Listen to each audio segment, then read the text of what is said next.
Magandang hapon mga kabay. So meron pong pahabol, ayan. Ibang brand naman to mga kabay, Bosch. Ayan. So hindi po gumagana mga kabay. Ayan, nakasaksak po yan. Ayan. So wala pong power mga kabay. So titingnan natin to mga kabay kung anong dahilan. So tara mga kabay, samahan nyo po ako. So ayan mga kabay, nakalas ko na po. Ayan.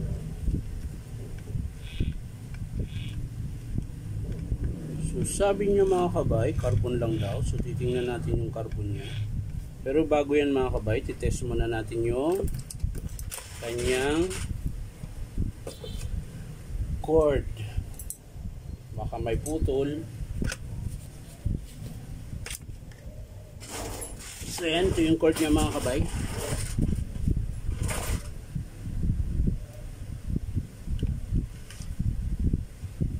Yun. So wala, dito tayo.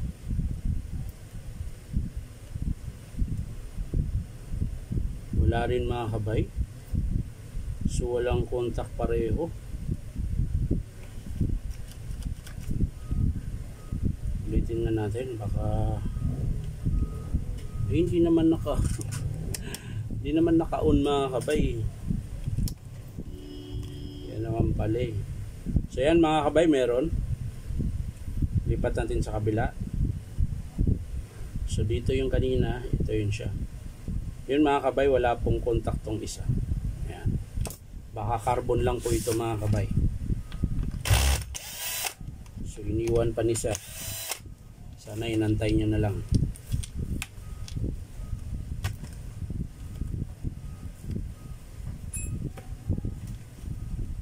Bakit kaya? Ating alamin.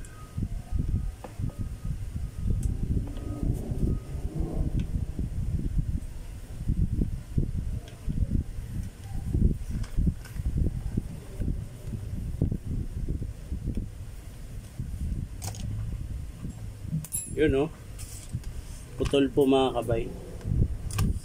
Kaya pala sabi ng customer, minsan pag tinataktak daw niya, gumagana.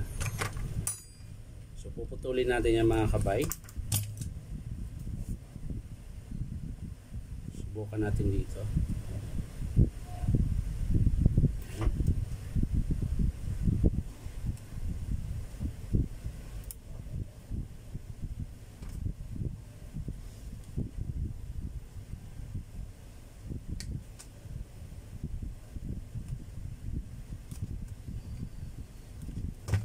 Tapos titester rin natin mga kabay. So short na natin dito.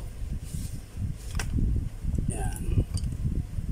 Para siya gagana dito kung buo. O ayan mga kabay ha. Buo na yan. Yan. Pag tinanggal ko wala. Ayan.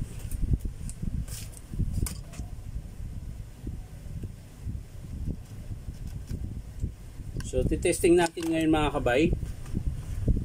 Kakabit natin to dito. So yan mga kabay, nakabit ko na po yung cord. So titesting natin ngayon mga kabay. Hindi muna natin isasara.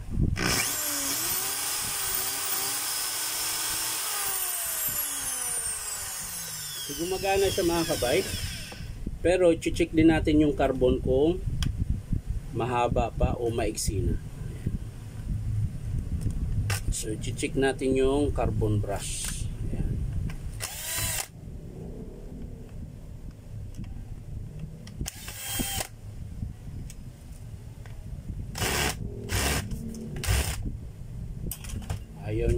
Ayaw niyang makalas dahil malaki.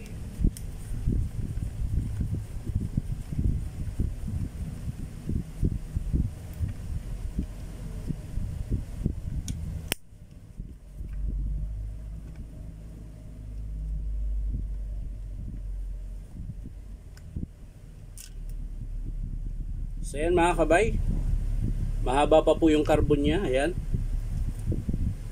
Pero putol na yung wire, ayan. Pero okay lang naman yun. Hindi rin naman siya ano.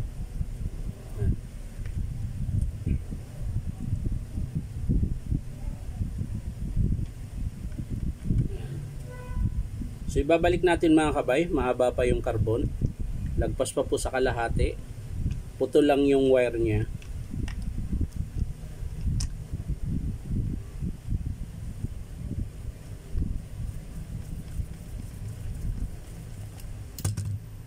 So yan mga kabay, babalik natin yung wiring niya. Ayan, nakatusok lang po yan mga kabay. Ayan. Siyempre, lalagay nyo sa balik mo sa dati. Ayan. Ayan na po yung forma niyan mga kabay. So sasara na po natin mga kabay.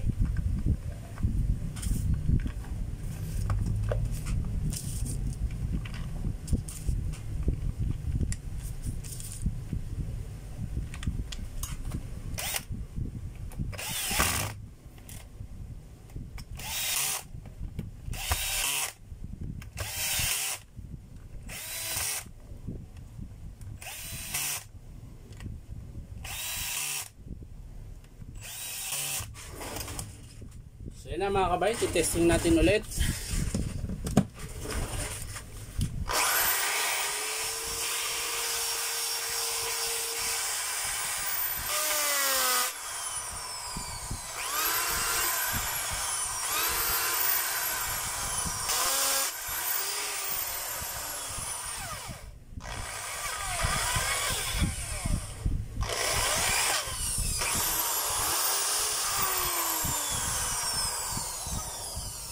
So okay na po siya mga kabay. Ayan.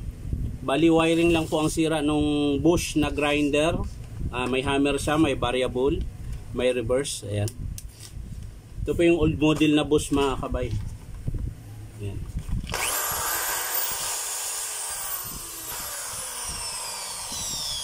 So yan lang mga kabay. Maraming salamat sa panonood at pa-like and share na rin po. At syempre subscribe nyo po ito aking YouTube account na Inom Tabay. So maraming salamat mga kabay. Bye bye.